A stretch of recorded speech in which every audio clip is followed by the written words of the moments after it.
Stelio, what a moment in time this is. We have been in contact for 9 years. This is like a weird digital reunion in 2020.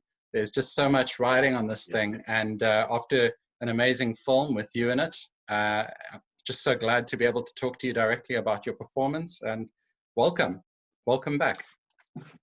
Thank you. Thanks, Stephen. It has been a couple of years of communication back and forth.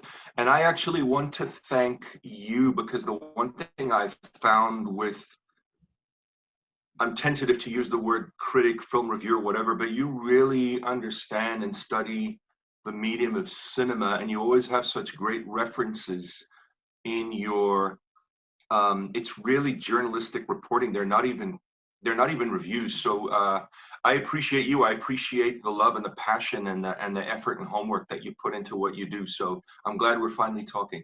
Yeah, thank you for the kind words. So yeah, sure. The Cleaning Lady I just found so dark and twisted, but I feel that it's one of these films that's operating on so many different levels. There's this whole concept of beauty versus like an ugliness, I suppose, and the whole idea of someone actually having a mask that's not a proper sort of like Halloween mask, but an actual mask of like burns and scars. So do you enjoy working in the horror genre? You know, it's such a, that's a great question, because with me, I don't necessarily look at things in terms of genre. I look at them a lot more in terms of story, character, how do I connect with them? And for the longest time here, we lost, in terms of that genre, a decade or two of where horror went from being psychologically terrifying and smartly written to becoming gratuitous and weak. And unfortunately, the genre itself got a very bottom of the barrel reputation. But I do. Some of my favorite films are from that genre, especially growing up, because they terrified me. And the casting director, if I can elaborate on that, the casting director was a good friend, Freddie Luis, who had seen my work over the years, cast me. He brought me a script. He said, take a look at this, see what you think before I send it to your agents and managers. He mentioned the director, who's John Knaus. I'd seen one of his earlier films, and I'd actually seen Cleaning Lady, the short. There was a short version of it. So I already knew his style, which I loved.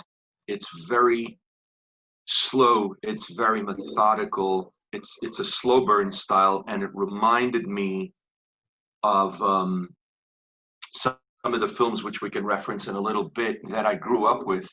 I read it and I knew that I had to play that role because there was something exceedingly challenging about the Michael character. And I, since then, have probably done 3 or 4 horror films. Blackwood is a Western horror that we did last year in North Dakota. And I am definitely much more open to the genre than I have been in the past. You do actually strike me as an actor who has got that sense of versatility about him. Now, just talking about the fact that you were in a Western as well. I mean, I just see that so easily with you in it. So speaking a bit more about Michael, you know, was it, he's not the kind of character people are going to be aspiring to. You know, he's a little bit on the down low, and you know, he's sort of operating on a different level to most. But there are going to be people that will sort of see some of themselves in him. What kind of, was it easy to connect with him? Like, how did you kind of work that? It was not easy to connect with him, and I remember reading it at least 5, 6 times before I got back to Freddie and said I want a director meeting because I'm afraid the character has no redeemable qualities. What I found so challenging about him was you know, you read something, you either connect with it right away or you don't. And even when you're considering something, you go, okay, there's 5, 6 different ways I could play him, but I need to understand what drives him at his core. What is his greatest need? What are the layers in there? And Michael, the thing that excited me about him the most was that he was completely fearless. I mean, the man had no fear of consequences. He lived for basically the now, not understanding with a family and a child and being a father what repercussions there were outside of what was going on. And even within the subtext, I felt as if there was a lot of dishonesty in his relationship with the character played by Alexis. So in my sit down with John, I said, look, to me, there's no character that's either all evil or all redeemable. And I have to find, let's talk about what your vision was when you wrote him, other than just being this one specific thing for Alexis, for her character. And that's how we came to an understanding. And he referenced a brilliant film, not specifically for the character, but for his shooting style for the film, which drew me even more. It's a film called Audition, by Miike, Japanese film. And the brilliance of John's brilliance is that he builds his conflict in his films, not through dialogue. It's done through cinematography, score, and actors' behavior. The dialogue is secondary. In the horror genre the last few years, because I've turned down a lot of horror films, I found that they're lacking a certain cohesiveness and compelling.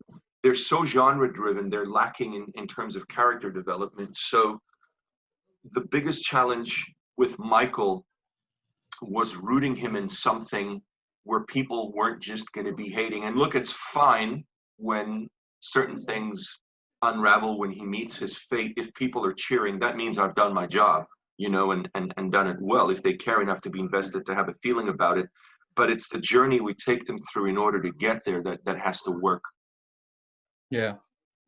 And it was a challenging character. I can sort of feel, I wouldn't really know if I was taking on that role where I'd kind of begin with it.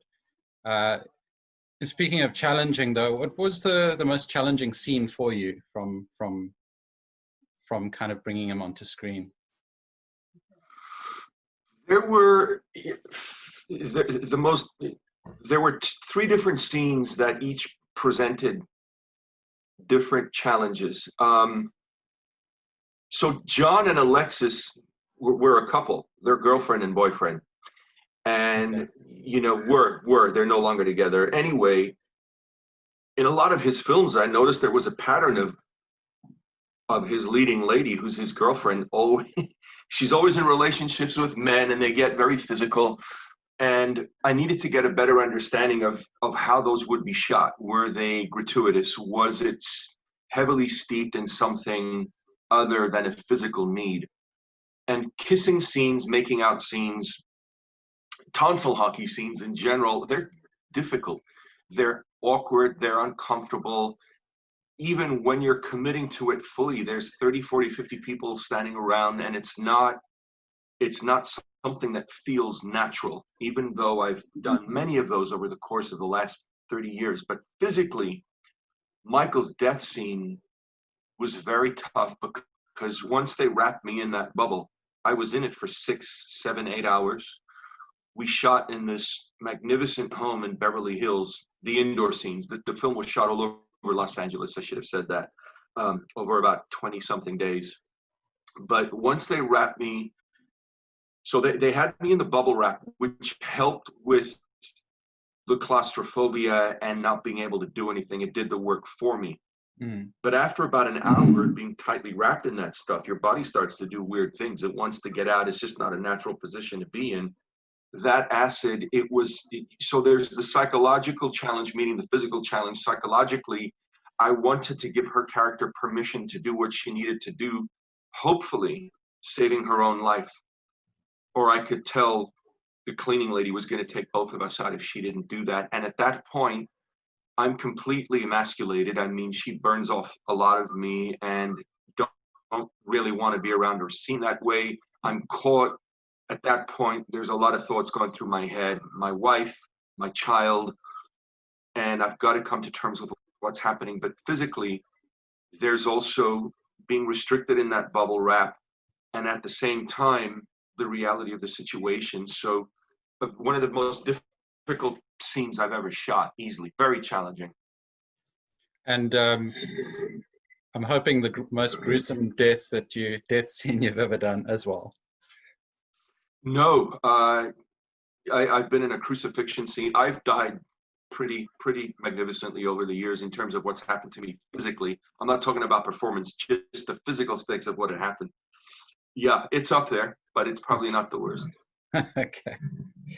And you know, it's a fascinating story. It's got really sort of the dark past catching up with the present. What really enticed you about the cleaning lady story? You know, I felt that there were so many hidden layers, not just subtext, but in terms of the lead character. And I thought Rachel was just terrific in the role. It wasn't just a physical mask. There was a psychological mask that was there in terms of what had led to the steps of patterns that were repeated from the day of what happened with her mother, what she endured as a child. This was her own way of taking control and power, because the roles had now flipped. Instead of being the victim, she was the victimizer, and there were other characters that would fit into that. In speaking with John, the way he was going to film it, he's a very brave filmmaker because he takes his time with things. They will spend hours lighting it to the point where they know they only have one camera. He has no fear of going to a 15 or an 18 millimeter lens, which is an extreme wide, pushing in all the way to an 85 or 100, which is right here on the actor. It's what in the old days used to be called a French close-up, not to be confused with a French over, but in a French close-up, they cut the actor's head off. It's right. And that kind of filmmaking appeals to me because it forms part of a cinematic landscape that is unique to its genre. In the old days, growing up, watching Sergio Leone, the way he would build tension, conflict, and then it was over, was spectacular. It was brilliant. And working with the late Ennio Morricone's son, I learned that the way his father worked with Sergio was that Ennio unbelievably would compose the music first, then take it to Sergio. Sergio will write the scenes based on that. And I would equate that to the way John works as being, he sees the cinematography first and then writes the dialogue. He sees the scene first, he sees it develop. And when he gave me the reference of Audition, which I didn't realize I'd seen under a different title, I knew exactly what he was going for. It's a slow burn, almost thriller until it starts to get crazy. Yeah, there is that insane opening scene with the blender and you're going, okay, here we go again, you know, but it's not that kind of film at all. I was also, it was important to me to know that Rachel could handle what she'd been given. So I did my homework watching, because it's a very difficult role to play, very difficult. You don't see a lot of physical emotion because of the physical mask the actor has on. And I wanted to make sure that that would play. So I did my research on her. I'd already seen some of Alexis's work. I think she's so underrated. So I think it checked all of the boxes for me, except for one thing, and that's that my reps did not want me to do the film. You know, they're not a big fan of independent. They're not necessarily even a big fan of horror unless it's The Conjuring or The Ring. And when you book yourself out for 3 to 4 weeks, plus the 2 weeks or 3 weeks prep it takes, that doesn't make reps happy. But I'm blessed enough to be in a position where I get offered most of my work without having to audition. And I can say to my reps, thank you, but I'm doing it. Or thank you, I'm not doing it. Put everything else on hold. So that was the biggest obstacle for this, was jumping through the representation hoop and going against the grain of what we did. And sometimes you're tentative watching things back. A lot of actors say, I hate this, I can't see myself in it. I'm such an, I don't know if nerd is the right word, but I love film so much. I want to see the choices the cinematographer and the director made and the other actors made in what I did, because you're just one link in the chain. So I love to watch them. And I think John knocked it out of the park because it was unexpected. There was nothing overly obvious about it. That's not to say that it's a Hitchcock film, but for what it was, I'm really glad I made the decision, took the journey with him, and I'm looking forward to working with him again. And I forgot to tell you, but about 4 days ago, I get a message from the producer, Jim Nelson. He goes, "Oh, I just want to keep you in the loop. There's this great critic in South Africa. They're showing it on Crip TV. You guys should get together," or something like that. And I go, "Thanks, Jim. I'm speaking with him in a few days. I appreciate you reaching out." And I had just gotten done shooting Infidel, which is playing here now in the Middle East. And so we shot it in Jordan. We were there 7 weeks, and a lot of our crew were from countries all over the Middle East. And about 3 months after wrapping, I get a text from someone on the crew going, "Where was he?" He goes, "I'm in Kuwait or Lebanon or something, sitting in a movie theater about to watch The Cleaning Lady," which had been shot 2 years prior. So the film traveled well. And that says a lot, because most of your great horror directors these days are not American. And yes, people will argue against that. You have your Sam Raimis and you have your Jason Blooms who are producing great horror, but a lot of great horror does come out of the Far East. It does come out of South America. There are people trying to reinvent the wheel with what Dario Argento did. So the fact that our film traveled well and played at some festivals that are really cinema-driven festivals, they're not just markets, again, speaks to the fact that I think John achieved his goal. And that's what you want. You want to honor the filmmaker. You want to honor the role. You want to honor the project. So I'm very happy for him and the way it turned out. We've spoken about your maybe least favorite or most challenging scene, and that acid on the leg and on everything else. Yeah, it's not even something you want to pretend that you actually are going through as an actor. But what was your favorite memory from shooting this film? What was it like on set? I mean, I always hear about how tense and twisted films often have a really strong kind of fun, upbeat feel. And I just wanted to know what it was like for you. And then, yeah, what was your favorite memory from doing this film? Sure. Before I answer that, the interesting thing is not many of us have had acid poured on them. So I actually called a few doctors and I said, when you have acid victims or burn victims, and this has just happened to them, could you take me through I needed to know physically what happened, because the actor has to recognize in the transition, there's the psychological shock of what happens. Then there's the physical shock, the immediate physical shock. But the thing with acid is once it's hit your outside, it starts to burn your inside. And you have to check off the box of the 19 things you go through. That's a great question. It's hard to pick a favorite scene. My favorite part of the process was twofold. Working with John, who's an actor's director, and says, give me one as scripted on the wide shot. But when we move in for coverage, first take right off the bat, we don't need to go clean on it, which means we know what our marks are, but we're going to follow wherever you want to go with this scene. If that means you improvise, if that means you throw something at the other actor, or you want to take your time with it or slow it down, we're going to trust you and let you do that. It's wonderful to have that kind of trust. We had it for the entire film. And simultaneously, the second part of that twofold equation is working with Alexis, because Alexis has this fascinating energy where she is so physically present that you have no choice but to be immediately, your focus is on the other person. You're not living in your own head anymore. And that can be so liberating when you are in this kind of film in a very close-knit close-knit quarters, but also close-knit relationship with her. Right off the bat, from scene one, when we come into it, right, your rule of thumb is come in as late to the scene as possible, get out as early as you can. And there was such a history. I mean, the film starts out past the blender scene, obviously, with with the rodents. We're introduced to their relationship and their history, and it's so important that that's not expositional. You want to see that there's truth grounded and that it's rooted in something. So we spent a lot of time, prepare as much as you can in order to be as liberated as you can. So the process of working through this with John was very rewarding. That's all you want. And I've worked with some incredible directors and filmmakers over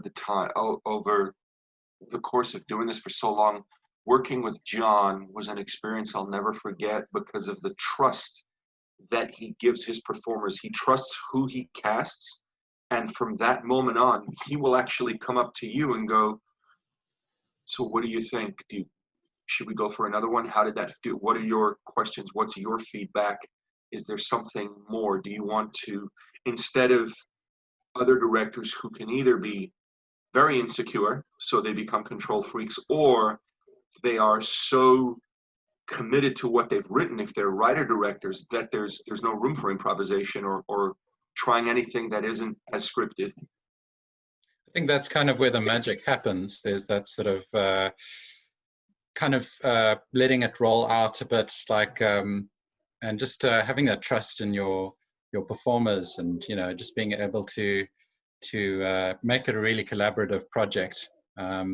I think Werner Herzog, I mean, the way he does his films as well, he's kind of looking for those extraordinary moments where he might just let the camera roll a little bit longer than anticipated, or even just kind of create that environment where there is a bit more room for play. And so I also, I mean, I admire that, and I really appreciate that, because that just shows you that visionary director is going for those kind of moments of pure cinema where it's like a miracle in a way. Absolutely, and it's such a collaborative effort. I'll never forget the day we wrapped. He came up to me, hugged me. He said, "You brought so much that wasn't on the page." And I said to him, "I appreciate that." I said, "But you create a set where there's so much trust. Your cinematographer, everyone that's on here is empowered because they believe in what gave birth to this, which was the script. Everybody was so drawn to that script, so sold out for his vision and understanding in what he wanted, that he deserves the absolute full credit for that." It's been such a pleasure chatting to you. I really think we need to do this again for whatever else is on the horizon. Infidel, definitely. But thank you so much. I think it's just wonderful that you're able to chat to us about your experiences on The Cleaning Lady and your performance. And thank you for just being so generous and sharing that time with us. Hey, it's my pleasure. Thank you. Thank you for caring enough that you cover a lot of films that hit the independent film circuit here that sometimes they just don't make it to South Africa. Doesn't mean they're not important cinema or that they don't have an audience. So thank you.